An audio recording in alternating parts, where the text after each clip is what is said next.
Assalamualaikum warahmatullahi wabarakatuh. Hai adik-adik. Hari ini kita akan belajar pada tema 5 yaitu ekosistem, subtema 3 yaitu keseimbangan ekosistem, dan pada pembelajaran 1. Nah, adapun tujuan pembelajaran kita pada hari ini ada 2.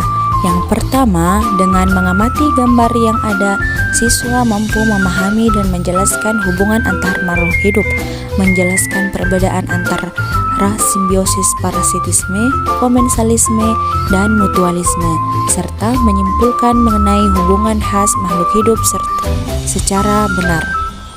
Yang kedua, dengan memahami peran antar makhluk hidup bagi kelangsungan hidup mereka di dalam sebuah ekosistem, siswa mampu membuat sebuah jaring-jaring makanan dari sebuah ekosistem dan membuat tulisan mengenai hubungan yang terjadi di dalam rantai makanan secara runtun. Nah, itulah tujuan pembelajaran kita yang akan dicapai pada hari ini. Nah, kakak ingin bertanya, apa sih yang dimaksud dengan rantai makanan? Ada yang tahu apa yang dimaksud dengan rantai makanan? Rantai makanan atau biasa disebut jaringan makanan adalah suatu ekosistem makhluk hidup, yaitu perpindahan energi makanan dari sumber daya tumbuhan melalui seri organisme atau melalui jenjang makan di mana suatu organisme memakan satu sama lain untuk mendapatkan energi serta nutrisi dari organisme yang dimakan. Nah, di sini terdapat contoh rantai makanan. Terdapat rumput, tikus, ular, elang, dan bakteri. Di mana rumput berperan sebagai produsen, tikus berperan sebagai konsumen tingkat 1, ular berperan sebagai konsumen tingkat 2, elang berperan sebagai konsumen tingkat 3, dan bakteri berperan sebagai dekomposer. Nah, di sini rumput dimakan oleh tikus, tikus dimakan oleh ular, ular dimakan oleh elang, kemudian elang mati, hancur dan menjadi sebuah bakteri. Nah, ini salah satu contoh rantai makanan. Nah, selanjutnya contoh rantai makanan pada ekosistem sungai, di mana terdapat fitoplankton, zooplankton, ikan kecil, ikan besar, paus bergigi, dan pengurai. Di mana fitoplankton berperan sebagai produsen, zooplankton berperan sebagai konsumen tingkat 1, ikan kecil berperan sebagai konsumen tingkat 2, ikan besar berperan sebagai konsumen tingkat 3, paus bergigi berperan sebagai konsumen tingkat 4, dan pengurai berperan sebagai bakteri, di mana fitoplankton dimakan oleh zooplankton, zooplankton dimakan oleh ikan kecil dimakan oleh ikan besar dimakan oleh paus bergigi, kemudian paus bergigi mati, hancur, dan menjadi sebuah bakteri. Nah, itulah salah satu contoh rantai makanan yang terdapat pada ekosistem sungai. Nah, selanjutnya, adik-adik ada yang tahu apa itu jaring-jaring makanan? Yang dimaksud dengan jaring-jaring makanan adalah hubungan alami dari rantai-rantai makanan dan representasi grafis dari proses makan dan dimakan dalam komunitas ekologis. Nama lain untuk jaring-jaring makanan adalah sistem sumber daya konsumen. Nah, itulah pengertian dari jaring-jaring makanan. Nah, di sini terdapat contoh jaring-jaring makanan, di mana rumput dimakan oleh tikus, tikus dimakan oleh ular. Bisa juga rumput dimakan oleh belalang, belalang dimakan oleh katak, dan katak dimakan oleh elang. Kemudian rumput dimakan oleh ulat, ulat dimakan oleh ayam, kemudian ayam dimakan oleh ular. Selanjutnya daun pohon dimakan oleh belalang, kemudian belalang dimakan oleh katak, selanjutnya katak dimakan oleh elang. Nah, itulah yang dinamakan dengan jaring-jaring makanan, di mana di dalamnya terdapat beberapa rantai makanan.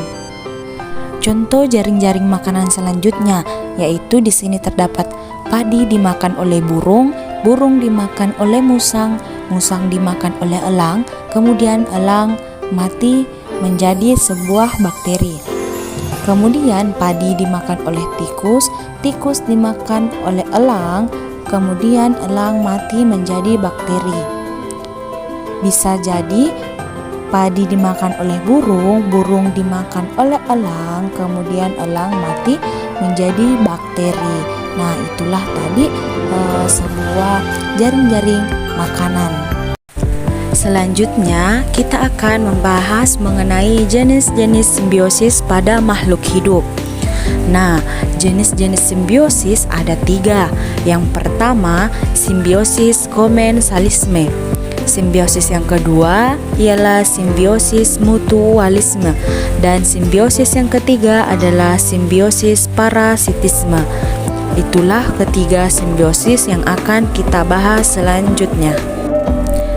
Simbiosis yang pertama adalah simbiosis komensalisme.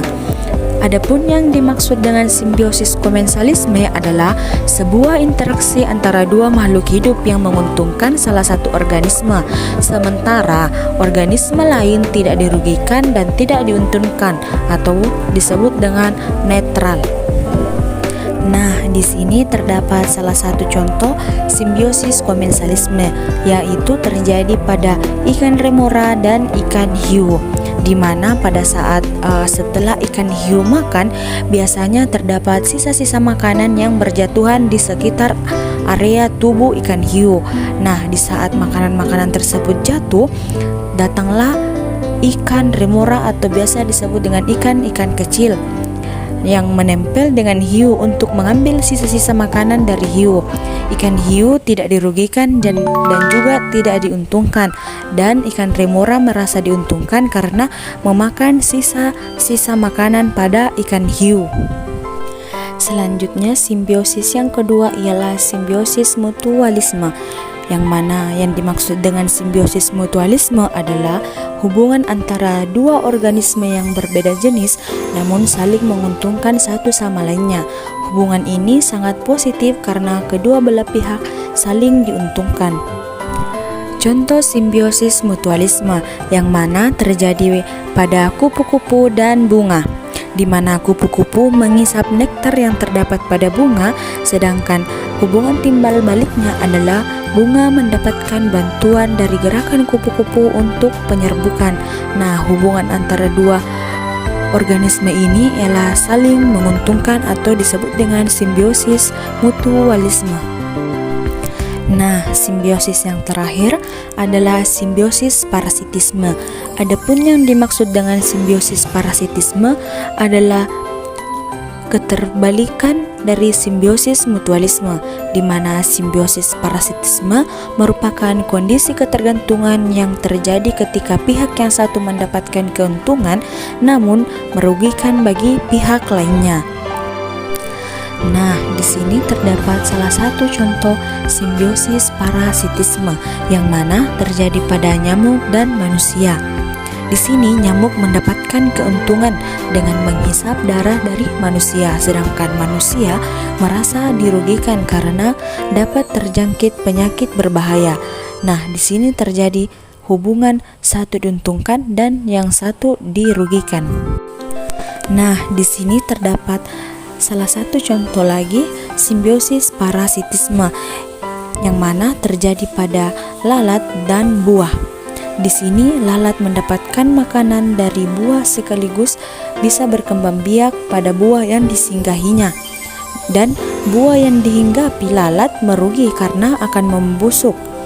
Nah, di sini terjadi hubungan antara lalat dan buah di mana lalat merasa diuntungkan dan buah merasa dirugikan. Nah, itulah tadi sebuah video pembelajaran tentang ekosistem yang telah kakak jelaskan. Semoga adik-adik semuanya paham ya tentang materi yang telah dipaparkan. Sampai bertemu di pembelajaran selanjutnya dan kakak ucapkan terima kasih. Wassalamualaikum warahmatullahi wabarakatuh.